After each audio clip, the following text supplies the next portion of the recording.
ताज़ा खबरें देखना चाहते हैं तो सब्सक्राइब करें NEC न्यूज चैनल और बेल आइकॉन का बटन जरूर दबाएं। सूरज पाटिल हड़ालिया कंपनी के खिलाफ भूख हड़ताल पर जाएंगे, जो कुक्षेत्र गांव के युवाओं को रोजगार नहीं दे रही है। नवी मुंबई एशिया की सबसे बड़ी औद्योगिक संपदा है। MIDC के ग्रामीण जो शहर का एक अभिन्न हिस्सा है, 1972 में MIDC में इस उम्मीद के साथ शामिल हो गया कि यह अगली पीढ़ी को रोजगार प्रदान करेगा। अपने खेत की जमीन को देखते हुए SI समूह कंपनी अब वहां मौजूद है। वह कंपनी भूमिपुत्रों को नियुक्त नहीं करती। पूर्व नगर सेवक सूरज पाटिल ने कंपनी के अधिकारियों से जवाब मांगा, जैसे कि अधिकारी जवाब देने में सक्षम नहीं थे। नहीं कि आम्ही मीडियाला अफवाच नाही सॉरी नहीं बट इतने आश्वासन लिखित अरे बावजूद आप लोगों ने वो कदम नहीं उठाया। कॅमेरा बंद काय बोलतो तुमच्याशी मला बोलण्याचे अथॉरिटी नाही आम्ही धरणा पण नाही हवा की नाही तुम्ही सांगा तरी सगळं आम्ही बेसिकली मी अथॉरिटी पर्सन नाही, मी नंतर बोललो। सॉरी धरणा नाही मिळणार की नाही मग सर? सूरज पाटिल कल ग्रामीणों के लिए कंपनी के बाहर भूख हड़ताल पर जाएंगे। वे कह रहे थे कि ग्रामीण न्याय पाने के बिना चुप नहीं रहेंगे। मैं समीर गोकुल मात्रे कुक्षेत्र गांव का रहवासी हूँ। हम लोग क्योंकि जो ज़मीन हड़ेला केमिकल्स को वाया MIDC गई हुई है, उसके हिसाब से उन्होंने उस टाइम पे 1972 में तभी जॉब दी थी हमारे पेरेंट्स लोगों को, लेकिन अभी वो रिटायर हो चुके हैं। तो उनकी जो फ्यूचर जनरेशन, हम लोग तो एजुकेटेड है लेकिन अभी तक हम लोगों को जॉब्स यहाँ पे मिल नहीं रही है। जब भी यहाँ पे वैकेंसी आती है तो वैकेंसी ये लोग भर देते हैं, हम लोगों को कुछ पता नहीं चलता। और हमारे गांव में का कोई भी यहाँ पे एप्लीकेशन करता है तो एप्लीकेशन को भी कंसीडर किया नहीं जाता है। तो पिछले 17 सालों से मैं खुद यहाँ पे ट्राई कर रहा हूँ। मेरा 2 बार इंटरव्यू हो चुका है, लेकिन ये लोगों ने इंटरव्यू, पर्सनल मैनेजर ने बोला कि इंटरव्यू क्लियर नहीं, और मेरे को भी लिया नहीं। मैंने खुद भी इंस्ट्रूमेंटेशन किया हुआ है। मेरे ख्याल से हड़ेला केमिकल्स ने जो भी हम लोगों के पेरेंट्स या ग्रैंड पेरेंट्स है जो रिटायर हुए हैं, उनके अगेंस्ट में उनके जो ग्रैंडसन या सन है पढ़े लिखे, उनको यहाँ पे कंसीडर करके जॉब देना चाहिए।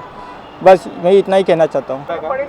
कंपनीत गेलो होतो, कंपनीने नेहमीचा पाठपुरावा असायचा का आमचं काय झालं, पण ते तिथून काहीच उत्तर येत नाही। त्यांच्या मॅनेजमेंटकडून काहीच उत्तर आलं नाही आहे। तुम्ही फोन वगैरे करता तर तुम्हाला काय उत्तर? फोन ते आमचा रिसिव्हच करत नाही आहे। फोन हां रिसिव्ह नाही करत आहे। तुम्ही पुढचा मार्ग काय अवलंब करताय मग?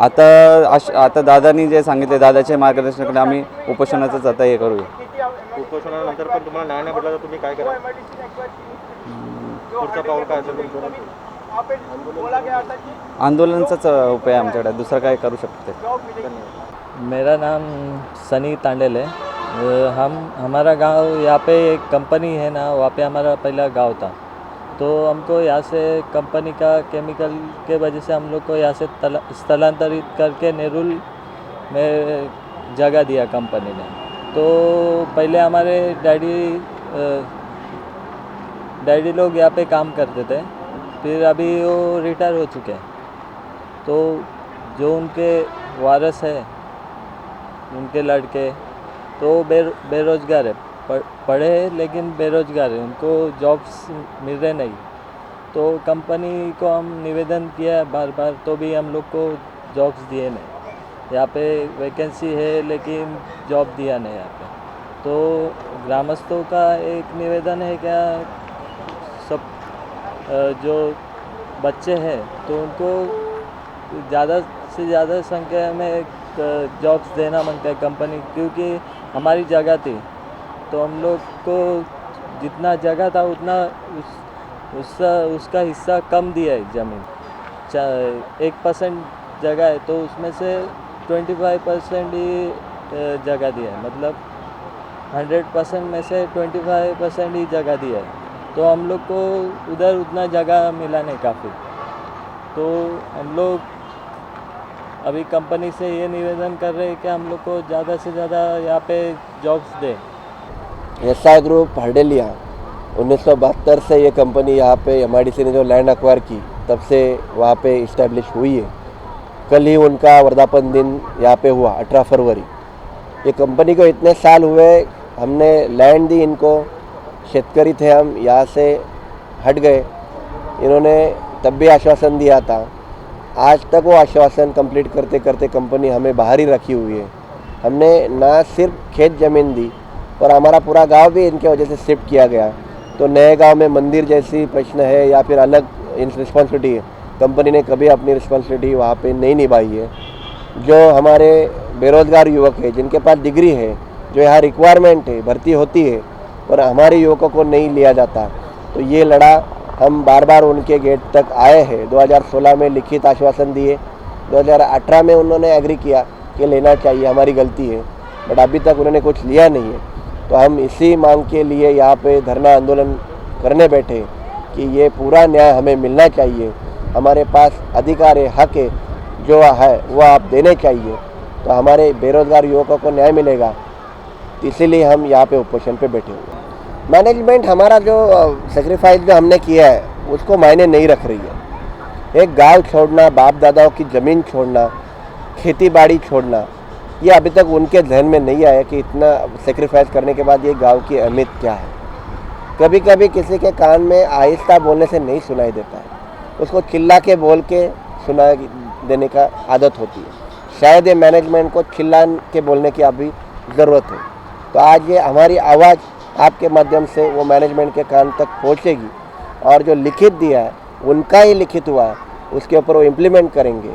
ये आज हम यहाँ से आवाज़ उसको गुहार लगा रहे हैं। ऐसी बात है कि नहीं कर रहे, तो मैं वही बोलना चाहता हूँ कि हर्डेलिया केमिकल्स बेची गई एसआई ग्रुप को, एसआई ग्रुप ने बेची एसआई फाइनेंस को, तो ये कंपनी ओनर बदल रहे हैं, मैनेजमेंट बदल रही है, तो उसके वजह से शायद ये लिखित जो है उसको डिले किया जा रहा है।